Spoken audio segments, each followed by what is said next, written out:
Hi, I'm Jan Tinklenberg, also known as Jan Tink, and I'd like to welcome you to my YouTube channel and blog. Today I'm going to show you what I'm calling Joseph's Coat Oxidized.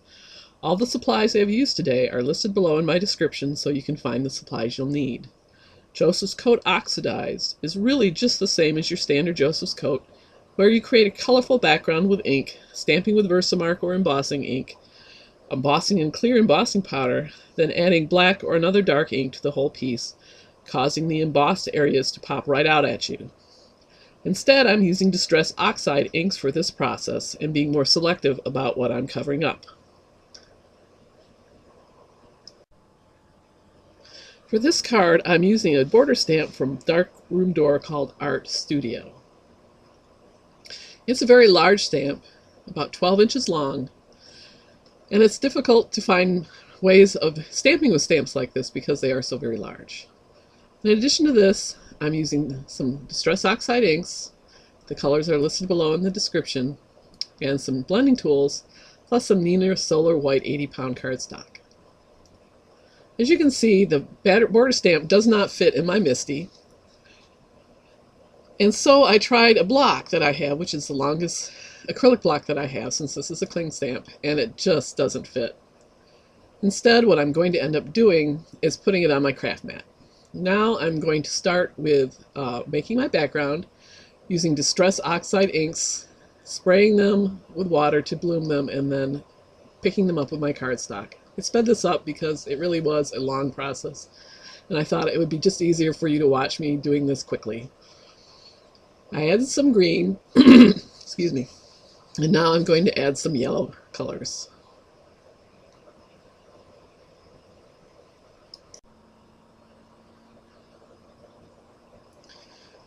And so I also decided to add a little bit of water, sprinkled from a brush, just to create some light spots, which I am dabbing up with my paper towel. That creates light spots on the cardstock. I'm picking up some more blue because my favorite color is blue, obviously, and so I like to add a lot of it.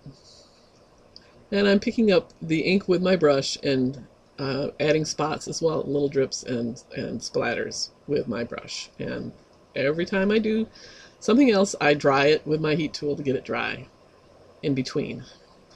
When you're done with this at the end, if it's not perfectly flat, you can always iron it between two pieces of paper towel.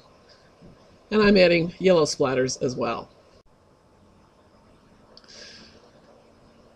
Once I got the embossing done, I used my embossing buddy to make sure there was no dampness, and then stamped with Versamark ink using a bone folder to make sure that the ink was nicely pressed into the cardstock.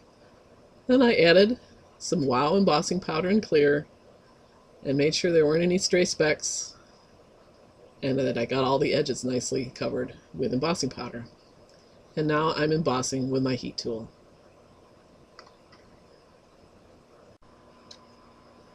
Now that that's ready, I can do the Joseph's Coat part.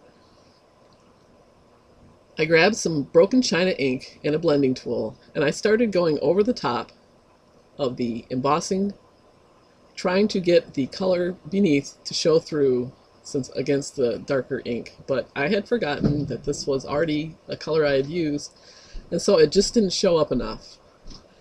I buffed off the excess ink, and at that point I decided I would add a darker color and grabbed my faded jeans pad instead. This worked much better, and it really started to show the embossed stamping that I had done before, with the background showing through. Beautiful.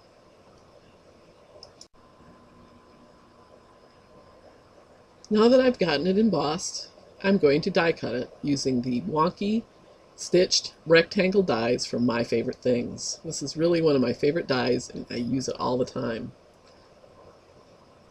I'm going to precisely position it exactly where I want it. I could have taped it down. It probably would have helped a little bit, but I'm pretty good at positioning, and this is a magnetic platform that I'm using, and so it pretty well stays in place.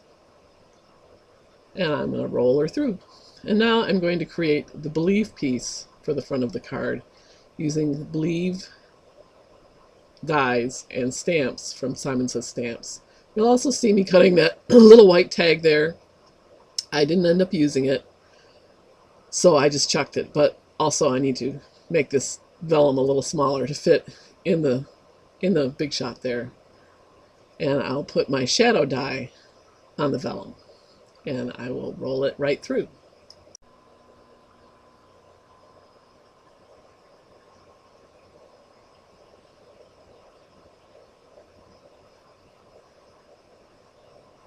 Now that I've got these pieces cut out, I'm going to glue the black cardstock Believe on top of the vellum shadow using some multi-medium matte from Ranger. You'll see that I have a fine tip on there that from Doris that I tried after Jennifer McGuire showed this on her video, but I found that the pin that I had in there rusted into the medium and I had to throw it away, so I ended up taking that off.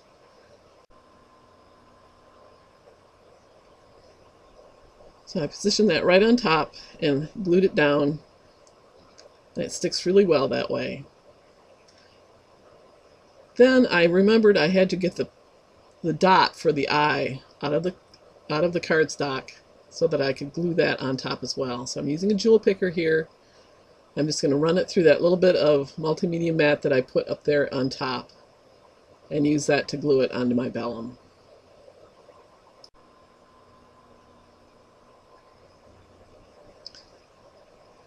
Now I'm positioning it on top of my background piece.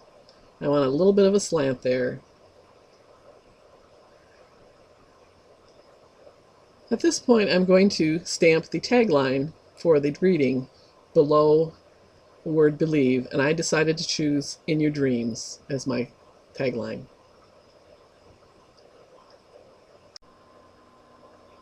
I'm going to use the MISTI to do this, so I'm going to put the cardstock right down in the bottom corner so that I can snug it up against the bottom and side, and place my magnets. Then I'll go ahead and position the word Believe on the card front so that I can figure out where I'm going to put the greeting tagline and make sure that it's right side up.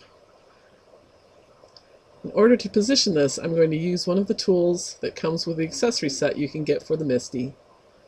And this is the little square or the right angle ruler. And that allows me to line up that greeting exactly right. Then I will simply close the lid and pick up the stamp so that I can stamp with it. Just like that.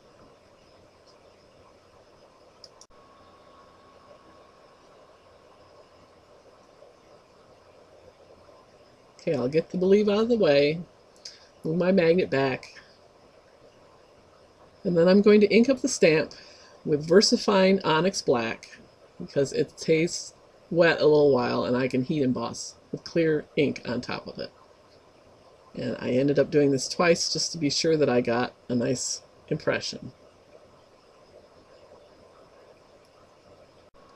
Now I'm going to add the clear embossing powder again from WOW to the little tagline.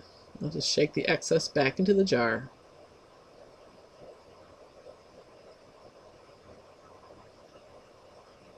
And I'll heat emboss it with my heat tool. I like to heat the back as well as the front because it keeps the cardstock from warping.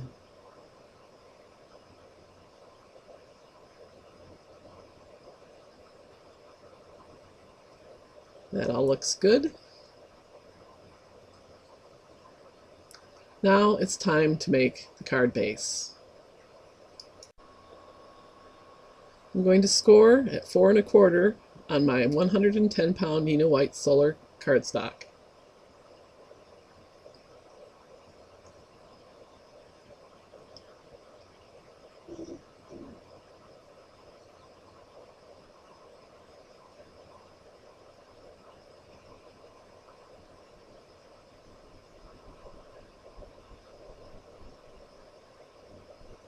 And I'm going to mount my background onto a piece of craft foam. It's just something I started doing after I saw Jennifer McGuire recommend this on her videos. I like that I don't have to use as much of the double-sided tape.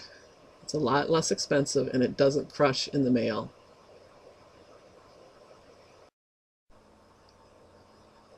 The adhesive I'm using is Tombow Extreme also known as Stampin' Up! Fast Fuse, which is why you see a black cartridge rather than an orange one. It does a great job with fun foam and adheres to it very well, which a lot of adhesives will not work very well with fun foam, so I really like this one.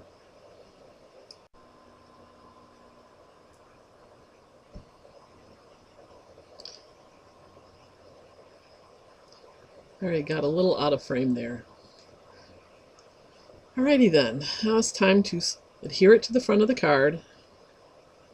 And I like this adhesive as well because it gives you a little bit of time to work with it. I'm really picky about how straight my layers are, and I wasn't happy with how this looked, so I ended up picking it up, repositioning it a couple of times.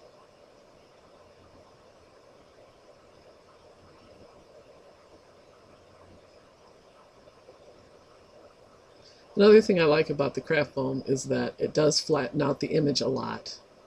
And so while I might sometimes iron one of these to get it a little flatter, I didn't have to do that with this one.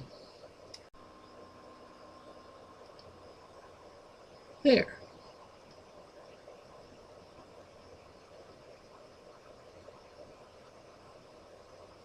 I'm happy. Alrighty then, I've got to glue the believe on the front now, and I'm going to do this the same way that I glued the two layers of the believed word together using multi-medium matte.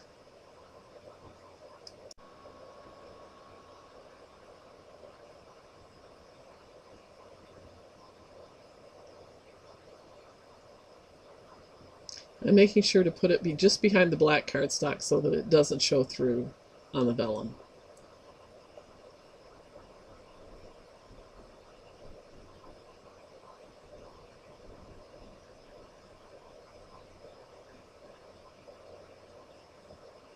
Alright, and now I'm gluing it down, and it looks great. Got a little bit on my fingers there, but rubs right off. Now it's time for embellishments. To embellish this, I'm using Tonic Nouveau White Blizzard glitter drops. I love these. I'm saving so much money and not buying enamel dots.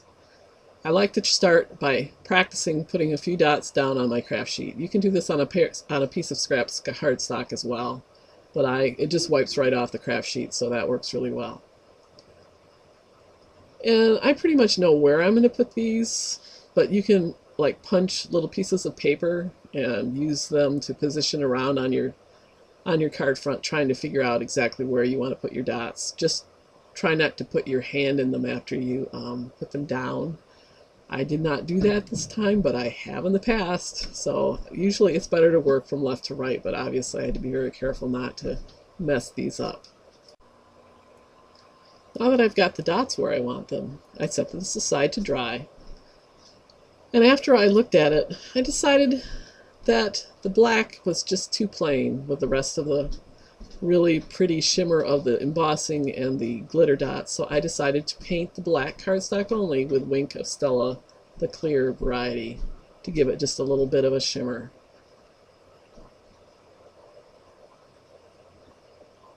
Being very careful not to go off the edges.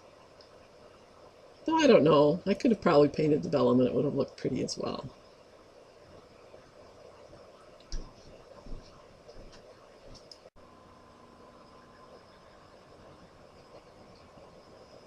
Once I was done painting it, the card was done. I really loved how it turned out. And that's Joseph's Coat Oxidized. If you've enjoyed what you've seen, please give me a thumbs up and be sure to subscribe using the link in the right upper corner of the last screen on this video if you haven't subscribed already. Again, all the products I use are linked below.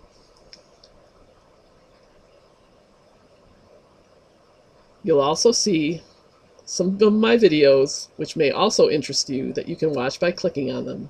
And you can visit my blog by clicking on my face. I promise it doesn't hurt. Thanks for watching, and I'll see you next time.